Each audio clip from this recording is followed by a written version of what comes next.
नमस्कार मित्रांनो, बघा आज गुढीपाडवा आहे.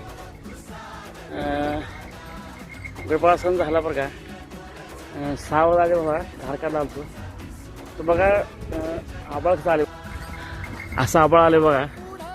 तर बघा सध्या आता ज्वारीची खळी चालू होती किंवा गव्हाची खळी चालू होती. आता ह्याने पावसाचा अंदाज बघून खळी करून घ्या, नंतर आपलं खळ झाकून ठेवा बरं का, कारण हे नुकसान भरपूर होणार आहे बघा. ह्या नुकसान असे आबाळ आणि इजाला वाल्यावर बघा शंभर नुकसान असते.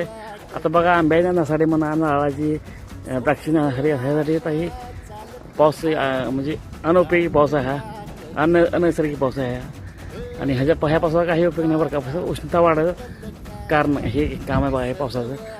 तर बघा आपल्या पिकाची काळजी घ्या आणि शक्यतो आपलं पीक पावसाआधी खळ करून घ्या, तर झाकून ठेवा.